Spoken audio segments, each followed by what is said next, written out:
C'est un symbole de la coopération de la Turquie au Togo. L'école privée de la Fondation Maarif. Ouverte depuis la rentrée scolaire 2021, elle compte environ 370 élèves de la maternelle au baccalauréat. Dans cette classe de première, on prépare le programme du bac français, mais avec quelques cours de turc. Plusieurs élèves souhaitent ensuite étudier en Turquie.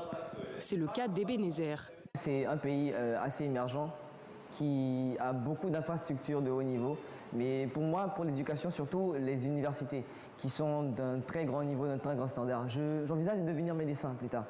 La Fondation Maarif pour l'éducation, créée en 2016, fait partie du soft power d'Ankara. Mais Maarif permet aussi de contrer les écoles construites dans le monde par le mouvement Gülen. Cette organisation turque à but culturel et religieux est considérée comme terroriste par le pouvoir turc. Au Togo, les partisans du mouvement Gülen possédaient l'école internationale atlantique qui a été fermée.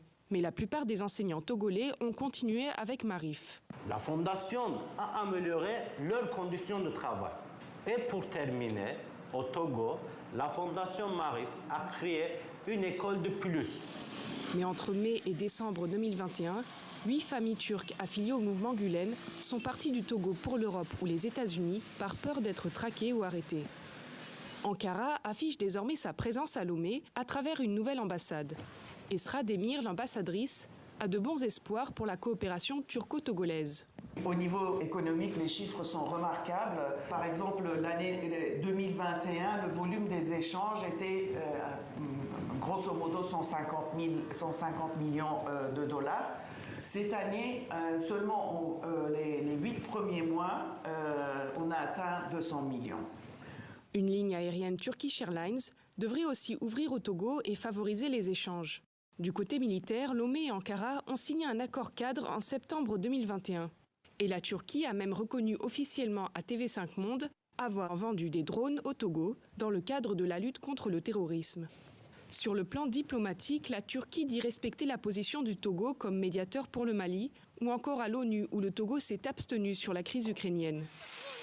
À l'université de Lomé, on analyse le partenariat turc au vu de la nouvelle donne internationale, alors que les pays occidentaux demandent des conditionnalités dans leur partenariat.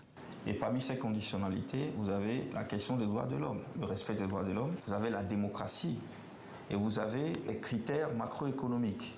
Alors qu'avec les partenaires nouveaux qui mettent à la disposition du pays, du Togo, des fonds, sont des conditionnalités excessives.